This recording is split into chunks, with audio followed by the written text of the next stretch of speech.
Wilujeng sumping sadayana, dina pedaran kali ieu, urang bakal ngabongkar eusi buku catatan jurnalis. Urang bakal nyuktruk kumaha prosesna, ti mimiti ngagali informasi liwat wawancara di lapang, nepi ka ngaracik eta catatan jadi warta anu siap dipedar. Hayu urang mimitian. Tah ieu peta perjalanan urang, aya 5 babak utama. Kahiji, ngabongkar rusiah dasar jurnalistik.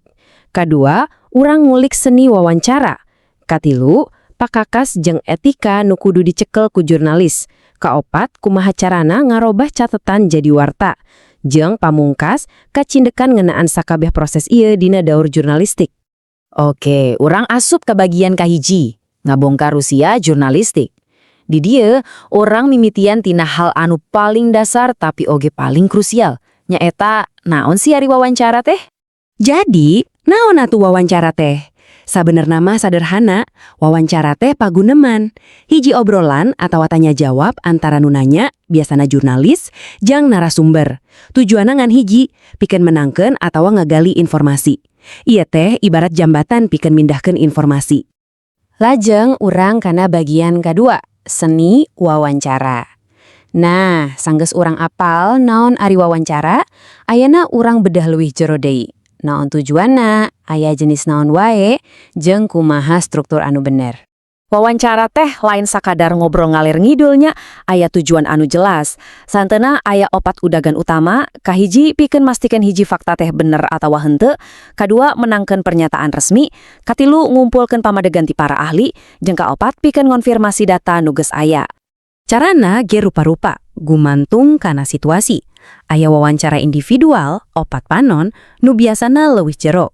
Aya oge wawancara kelompok, contohna pas doorstop atawa ngariung hiji narasumber. Jeung aya deui nu formatna konferensi, siga dina talk show atawa konferensi pers.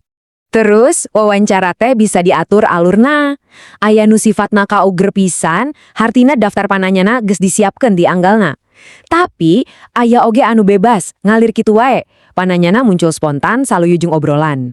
Dua-duana boga kaonjoyan sewang-sewangan. Sangkan wawancara lancar, kudu aya struktur anu puguh.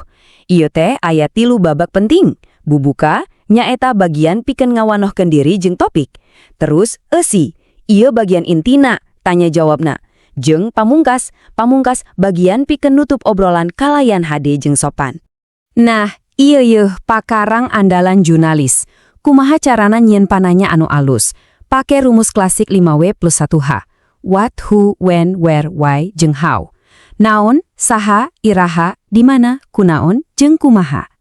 Ieu lain ngan saukur rumus, tapi kunci pikeun ngabongkar inti carita jeung mastikeun kabeh fakta pentingna kaangkat. Salian ti rumus tadi, aya teknik basajan tapi efektif pikeun nyieun pananya. Contona, ku cara ngarobah intonasi atawa lentong. Kalimah wawaran bisa jadi kalimah pananya. Atawa bisa oge ku cara nambahan kecapan nendes di tungtung kalimah. Sepertinya, lain, atau itu. Gampang tang? Oke, urang lanjut ke bagian katilu. Pakas jeung etika jurnalis. Saacan turun ka lapang, aya sababaraha hal anu kudu disiapkeun jeung dicekel pageuh ku saurang jurnalis.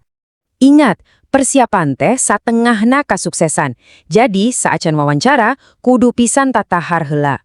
Kudu riset ngeunaan topikna, tangtukeun saha narasumber nu pas, atur waktu jeung tempatna, jeung tangtu wae siapkeun pakakasna, siga catetan atawa alat rekam. Nah, di lapang jurnalis teh boga kode etik. Basajan pisan, aya nu kudu dilakukeun, aya nu ulah. Naon nu kudu? Kudu netral jeung sopan. Naon ulah? Ulah ngajak debat atawa ngahakiman pamanggih narasumber. Tugas jurnalis teh ngagali informasi, lain ngadu argumen. Ayeuna soal ngadokumentasikeun. Mending nyatet atawa ngarekam. Duanana aya leuwihna, aya kurangna. Nyatetkeun mah gangcang prosesna, tapi bisa jadi aya nu kaliwat. Ari ngarekam, datana lengkep pisan, tapi ya kitu, butuh waktu pikeun ngatranskrip hasilna. Jadi kudu pinter milih gumantung kebutuhan. Bagian keopat, ieu bagian anu paling ditungguan. Tina catatan kana warta. Ayeuna, urang ngobrolkeun kumaha carana ngarobah tumpukan catatan jeung rekaman atah teh jadi hiji warta anu jelas jeung matak dibaca. Prosesna teh bisa digambarkan siga corong. Mimiti, urang boga data atah anu pabalatak. Terus, data eta disaring liwat filter jurnalistik. Dipilah-pilah mana nu penting, mana nu henteu. Hasil akhirna nyaeta tulisan warta anu geus rapih jeung siap dipedar. Struktur warta ilaharna ngagunakeun rumus piramida tibalik. Hartina, informasi anu pang pentingna disimpen di paling luhur.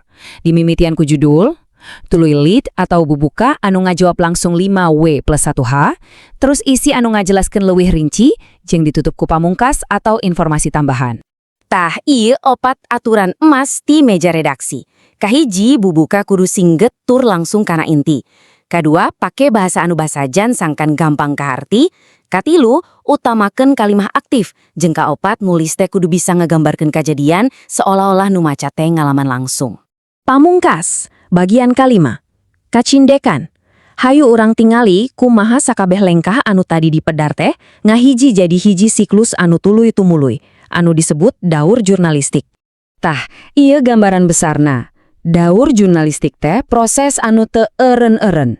Dimimiti tatahar, terus kawawancara, tuluy nulis warta, jeung hasilnya bisa jadi bahan pikeun tatahar warta salajengnya.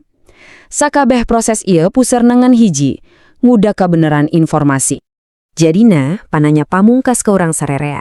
Di tengah ramena informasi siga kiwari, kumaha carana urang, boh salaku pamaca atau anu nyieun konten, bisa babarengan ngajaga sangkan daur jurnalistik ieu tetep jujur jeung bisa dipercaya. Eta patarosan anu perlu ku urang di pikiran babarengan.